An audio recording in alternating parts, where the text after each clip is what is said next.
Shalom, shalom, family. It's your brother Obadiah. Wanted to come and just briefly spend some time speaking about Dr. King and monkeys. I want to talk about Dr. King and some monkeys just for a little bit. So, we all know uh, Dr. King's most famous world speech is the I Have a Dream speech. And that I Have a Dream speech continues to be praised and exploited even to this day. But what many people don't understand or have never been told is Dr. King's I Have a Dream speech is not what got him killed. Dr. King's I Have a Dream speech is not what got him killed. Dr. King gave that speech back in 1963. He wasn't murdered until 1968.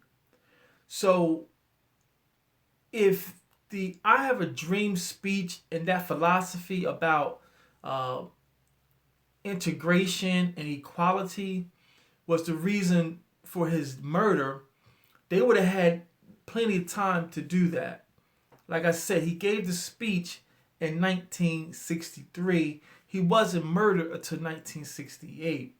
So what many people don't know, especially our generation today, my kids and the future generations, is Dr. King started to change his philosophy.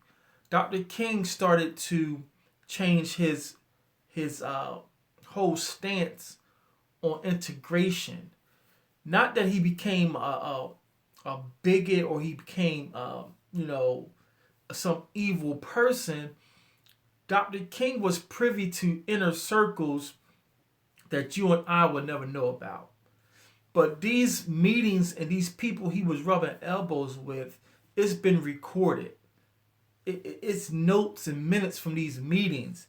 And in a nutshell, Dr. King finally saw that the integration or the ideal of equality that he really believed in when he first started the movement with the other brothers and sisters, that initial philosophy that he really wanted to spread, he finally realized that the powers that be are eternally evil. The powers that be that was in the 60s and that are in power now, they are eternally evil. And Dr. King slowly started to see that the integration and the equality message would never come to fruition. And there's an interview that's not nowhere near as popular as the I Have a Dream speech where Dr. King says out of his own mouth that I'm afraid I've integrated my people into a burning house. And I'm going from memory, I'm paraphrasing, but what I do, I drop the link to that interview or one of the links to the interview in this post. So the untold history is towards Dr. King's last days, he was going to start spreading a different message to his people. And just for that reason, they, meaning the powers that be, saw fit that he had to be removed because he was highly successful with his boycotts and with his uniting the people. That's what got him his victories that he won. The financial impact he was able to have our people cause on the local economies. So when his boycott methods were successful, only then the powers that be started to change their tune. And it wasn't the local poor white people who wanted things to change, but it was those wealthy one percenters, the bankers who controlled the economy. They needed things to change because if the blacks, the ex-slaves, continue to boycott, it's hurting my pocketbook. So no, the everyday poor white man didn't want the integration. He didn't want the integration. But that 1% wealthy white man who controlled the banks, they needed that integration because the black dollar was impactful even in 1960s. That's the untold history that people don't understand. Dr. King was successful when he hurt their pocketbooks. But towards the last days of his life, he was about to change his philosophy. And he says, I'm afraid I've integrated my people into a burning house. So he was getting ready to change his whole philosophy. And the powers that be could not have that because we had already showed them in different cities throughout the South that when we united as a people and abstained for using their stores and their products, they too were hurting. So that's my spiel on Dr. King. Do your own research. Do not be a sheep. Do not continue to let them sell you with this I have a dream speech that one day we'll all make it there, because towards his last days, even he himself changed his philosophy. He no longer seen a utopia where black, white, brown, red, green, whoever was all equal. Not because we didn't feel we were equal, but the powers that be would never have true equality. They don't keep contracts. They don't keep agreements. We have history recorded time and time again. The powers that be never keep their word. Peace treaties get broken. Ceasefires get broken. So Dr. King's legacy of I Have a Dream is not the true picture of who he is, and is not the reason why he was murdered. He was murdered because he was about to change his philosophy. He was about to send a message to our community that we indeed need to unite and build for ourselves and have our own apart from the establishment. And that message is what they feared, and that's why they murdered him. So that leads me into my next part of this post, Dr. King and monkeys. So recently in the news, another company has published their true sentiments about the so-called Negro, or people who look like me, with the young man with the t-shirt. You know, he's the coolest monkey in the jungle. And now the whole black, air quotes, black Negro community is again in an uproar, and we're ready to unite again, and we're ready to boycott this clothing company for this t-shirt they had on the young so-called Negro boy, and then the white kid had on a opposing t-shirt. So our community is ready to unite, and let's boycott this clothing company. And I'm all for it. I'm all for boycotting them. Let's boycott this company. Let's not buy any of their products. Let's not patronize any of their stores. But while we're at it, let's boycott Levi Strauss and Company too. Let's throw Levi Strauss in there too. Why should we boycott Levi Strauss? Well, Levi Strauss is the partnership of two Khazar Jewish families. When I say Khazar Jews, I mean European, Polish, and Russian. These are Khazar Jews. So the Levi Strauss Company is a partnership of these two Jewish families.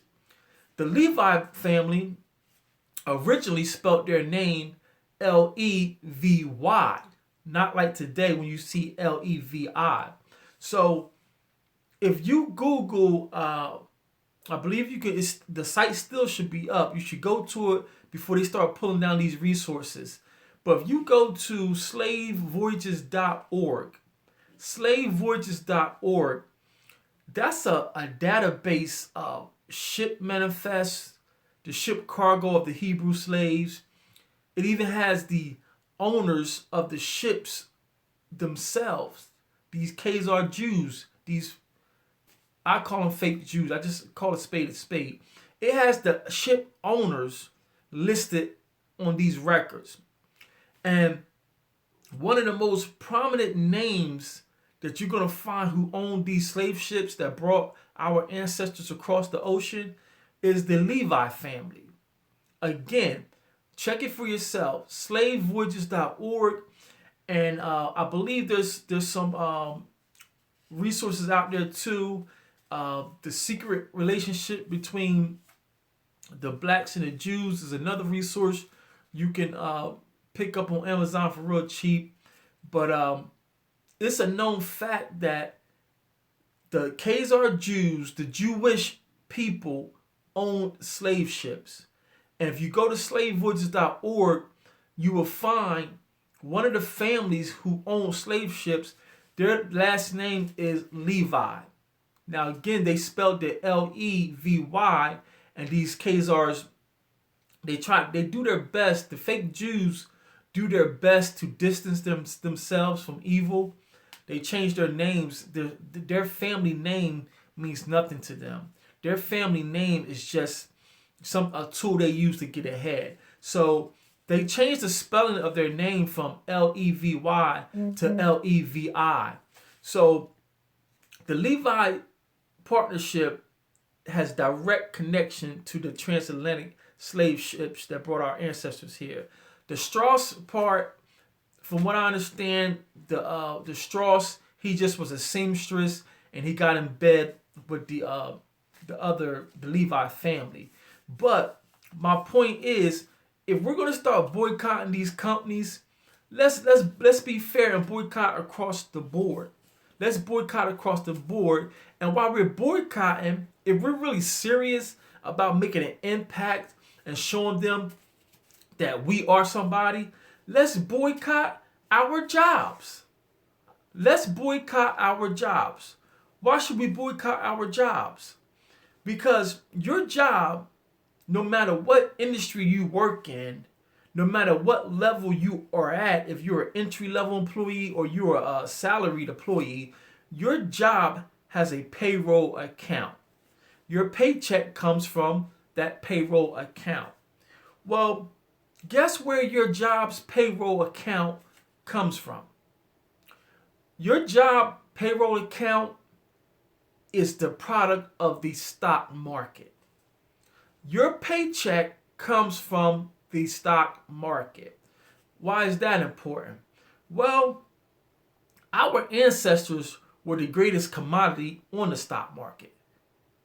Our Hebrew ancestors who were shipped over here, burnt, raped, murdered, maimed, all that, they were the greatest commodity on the stock market.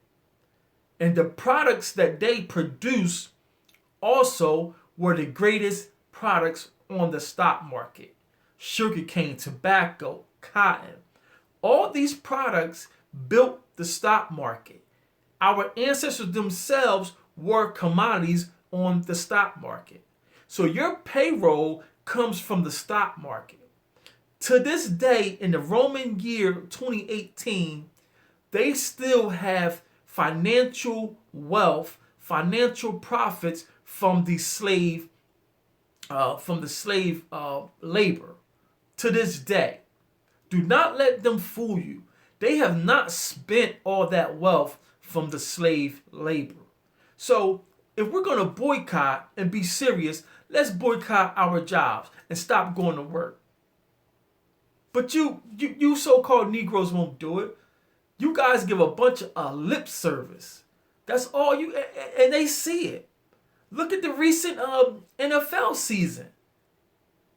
One of our brothers demonstrated silently, classy, sophisticatedly, educatedly, took a knee, and he's unemployed for standing up, trying to highlight the atrocities that's happening to innocent, unarmed people.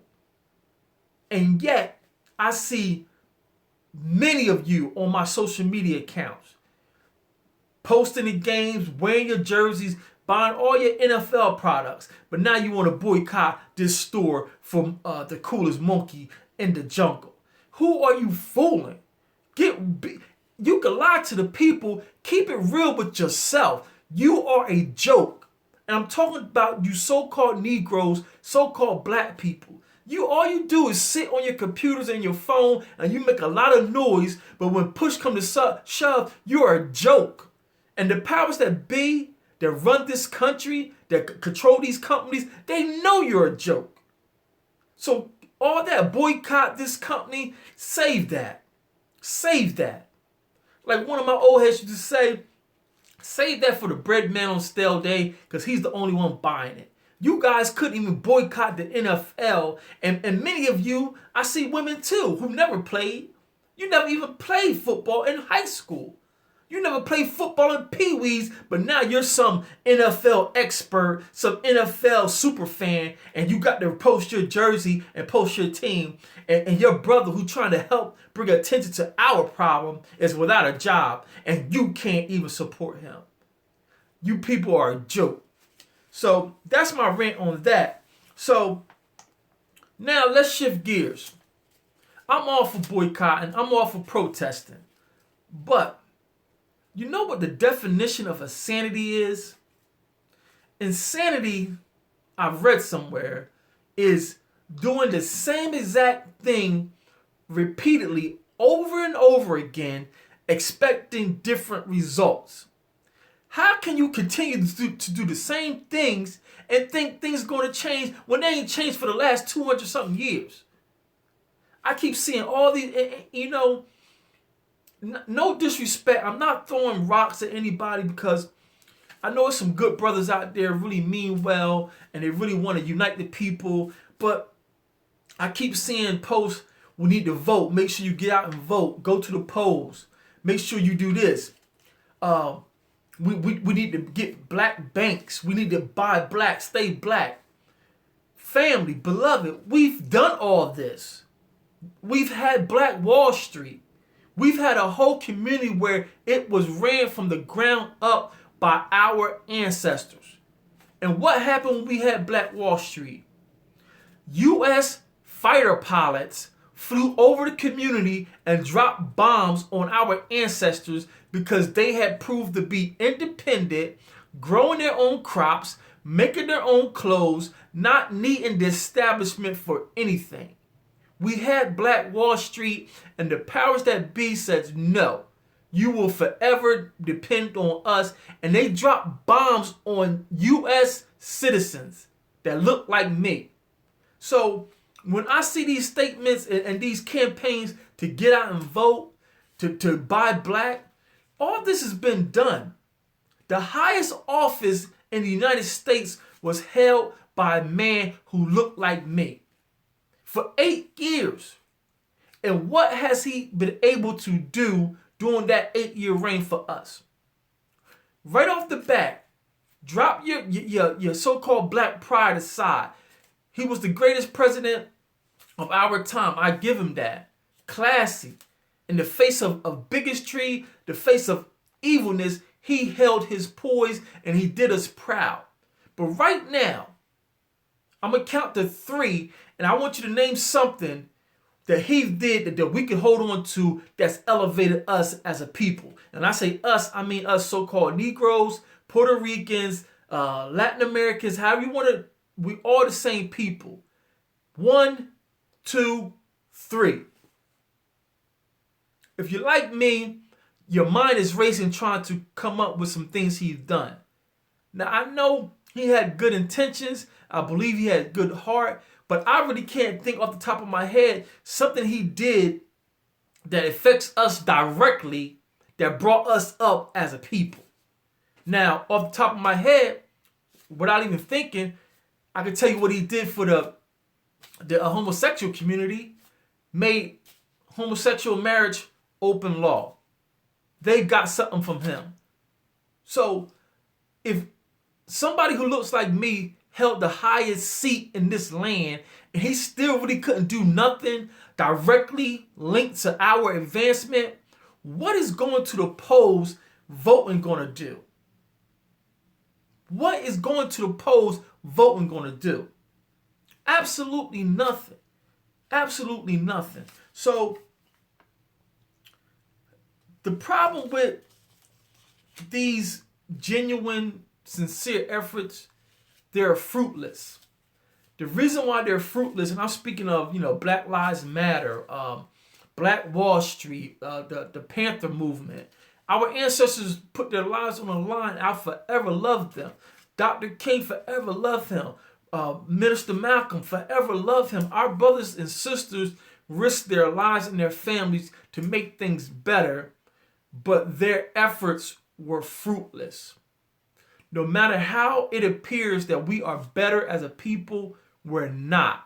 We are still strangers in a strange land. We're still in captivity. Oprah Winfrey, one of our greatest, our wealthiest, was called a nigger over in France when she tried to buy a pocketbook. Oprah Winfrey. Me and you most likely will never see Oprah money, and she's still a nigger to the world. So instead of doing something that's been done for 200 years in this country, why don't we try to do what our Father told us to do? Why don't we finally humble ourselves, repent for the sins of our forefathers, repent for the sins that we commit, and come back to the Most High and His laws, statutes, and commandments, and let's see what He does for us. Because I'm a strong believer in the Hebrew Scriptures, and I'm going to read a couple to you. Here's why boycotting these companies will not work. Here's why the Black Lives Matter movement won't work. I'm going to read to you verbatim from the King James Version from the prophet Jeremiah. This is Jeremiah chapter 30, and I'm going to start at verse 4. And these are the words that the Lord spake concerning Israel and concerning Judah. For thus saith the Lord, we have heard a voice of trembling and of fear and not of peace. Ask ye now and see whether a man doeth travail with child. Wherefore do I see every man with his hands on his loins, as a woman in travail, and all faces are turned into paleness. Verse 7. Alas, for that day is great, so that none is like it. It is even the time of Jacob's trouble, but he shall be saved out of it.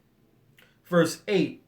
For it shall come to pass in that day, saith the Lord of hosts, that I will break his yoke from off thy neck, and will burst thy bonds, and strangers shall no more serve themselves of him. Verse 10. Therefore fear not, O my servant Jacob, saith the Lord, neither be thou dismayed, O Israel, for lo, I will save thee from afar, and thy seed from the land of their captivity. And Jacob shall return, and shall be in rest, and be in quiet, and none shall make him afraid. For I am with thee, saith the Lord, to save thee. Though I make a full end of all nations, whither I have scattered you, yet will I not make a full end of you. But I will correct thee in measure, and will not leave thee altogether unpunished. So the reason why we're still being hunted, shot down, just done worse than a dog in these strange lands, not only in America, across the world, it's happening. It's because our Most High, our power, our Father has put this punishment upon us because our forefathers didn't keep the covenant. Our forefathers agreed to a contract and they lied to the Most High.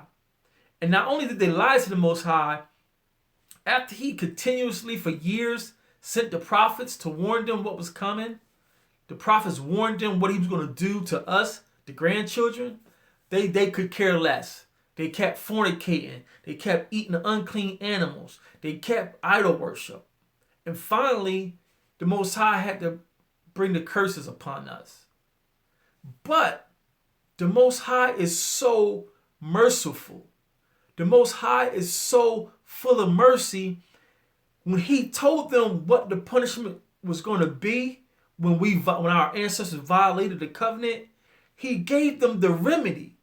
He gave them the remedy to heal themselves. And let me read that to you verbatim. This is Deuteronomy chapter 30.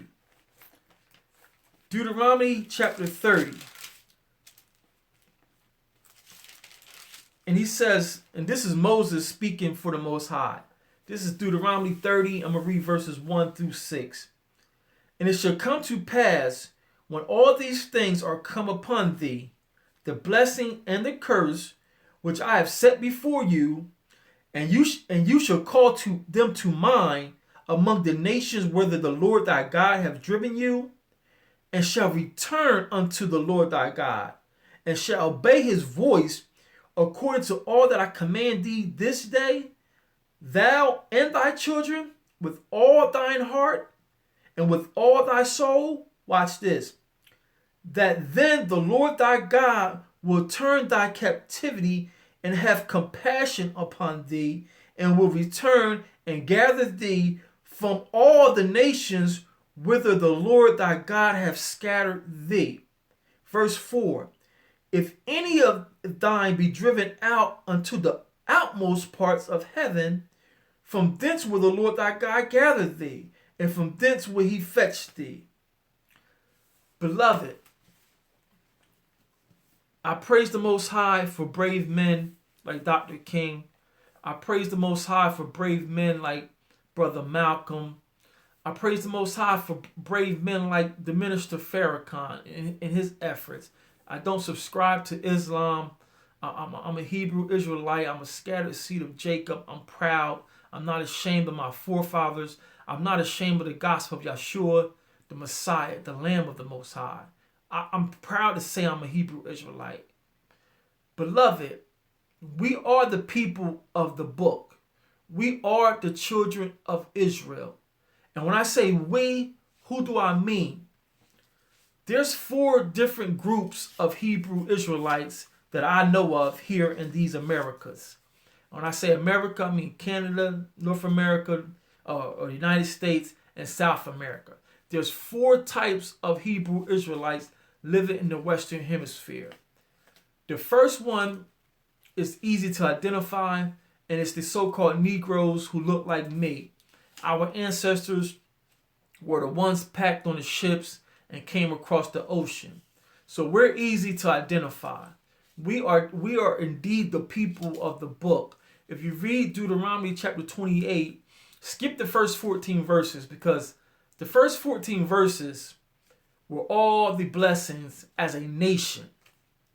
Deuteronomy 28, 1 through 14, the Most High shows them all the blessings that the nation would enjoy if we kept his covenant. I see many of my Christian family and friends on my social media accounts. They cherry pick some verses from Deuteronomy 28 that refer to blessings. We're blessed when we come, we're blessed when we go. But these blessings were not for the individual. These blessings was for the entire nation. And one man transgressing the covenant could ruin the national blessing over our nation. So if you continue Deuteronomy 28 verse 15 all the way to 68, there's only one group of people who fit these curses, and they are us. So the so-called Negro or the so-called black man, we're easy to identify. We have the dark skin. Our ancestors were on the ships. But there's 3 other groups of Hebrew Israelites in this land, and they are not so easy to identify. The second set of Hebrew Israelites in this land are known today as Hispanics. They're known today as Latin Americans. Well, you have to do some research and know your history. The so-called Negro, we get all the attention because it's recorded about the slavery, the dog biting, the fire hoses. All this been recorded. They recorded. They left their own records of their evilness. But the untold history is, before the so-called Negro or the so-called African was taken from the west coast of Africa, we had family already on this part of the world. We had family down in the islands, the Caribbean, and South America. Our family was already here living a civilized, peaceful life. Now, when these Romans and these Spaniards came over in their ships with Christopher Columbus, they met our family. And every one of our family members they met, the different groups and tribes, they called them Indians. They called them Indians. Some people say, they told us in school that, well, they thought they had made it to the West Indies, so they was calling these people Indians. Some people say Indians is the Spanish word, come from the Spanish word indio. Indio means savage. My Spanish speakers can confirm it or correct me. Anyway, the Spaniards and the Romans who came over here in those boats, they met our ancestors and they started calling them Indians. The Indians of the islands, now is what, Haiti, the Dominican Republic, Puerto Rico. The Indians they met in these islands, they were as dark as me. Despite all this Hollywood painting them light and all that mess, the original so-called Indians that these Romans and Hispanics met and they wrote home about, they were dark as me. They had woolly hair, some of them, and they kept Hebrew customs. They spoke a broken dialect of Hebrew. They kept a Sabbath. Every male was circumcised the 8th day. These so-called Indians are way over here in the Western Hemisphere practicing Hebrew customs. So how can they be Indians? It's just the ignorant Spaniards and Romans called them Indians, and then history recorded them as Indians. But they are Hebrews. So the so-called Hispanics and Latin Americans, most of them are Hebrews. Most of them are children of Israel. Now, of course, we range in shade from high yellow to midnight blue right now because of all the race mixing and the raping. So, but the Hebrew Israelites, now known as Hispanics, they were the first slaves. Those Romans and Europeans enslaved them in the islands, raped them, played games where they would take a sword and challenge each other who can chop their heads off in one swing. They would put apples on their heads and shoot at them with rifles. They made them work the sugar field, the cane fields, the gold mines. Our South American family were the first slaves. The Europeans were so smart, they almost decimated their entire slave labor workforce. They almost killing and raping people, burning people. They had no one to work the fields or the mines. So that's when some of the priests, Roman Catholic priests, wrote back to the Queen and King of Spain and told them. And that's when it says, hey, well, at this time, the new monkey was the Africans, so-called Africans. So, boom, they just started taking my tribe from west coast of Africa, and we replenished the so-called Indian slave or Hispanic slave. So now that's why you have the so-called Afro-Hispanic, because they started bringing us from the west coast of Africa to replace the others that they had already killed. But we all are the same. We all are descendants from the children of Israel. The third group of Hebrew Israelites in this land are called North American Indians. These are the ones that, when the rest of the English colonies came over, these were the ones they met, befriended, learned how to plant, learned how to survive the winters, and then they killed them. These are the ones that they created that celebration Thanksgiving about, celebrating their victories for pushing our ancestors off the land and slaughtering them, and now they have an annual feast to remind them of their victories. That's what Thanksgiving is about. But the North American Indian, they too are Hebrew Israelites. If you want to Google, you can Google the Bat Creek Stone. Batcreek. Batcreek. Bat Creek Stone. It's a stone where they had locked it away for years because they couldn't decipher the writing. Finally, a Jewish rabbi who is versed in Hebrew, he flipped the stone over and says, "Oh, that's Hebrew writing." And they found more and more artifacts from these North American Indians that they kept a Sabbath. They didn't eat swine. They wrote and spoke Hebrew. And again, the same thing with the North American Indian.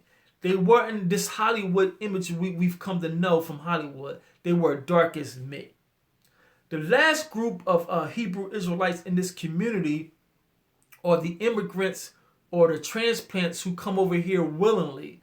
The West African, the Liberians, the Igbos, the Ghanaians, all these brothers and sisters from the west coast of Africa, 99% of them are Hebrew Israelites scattered from the 12 tribes of Israel.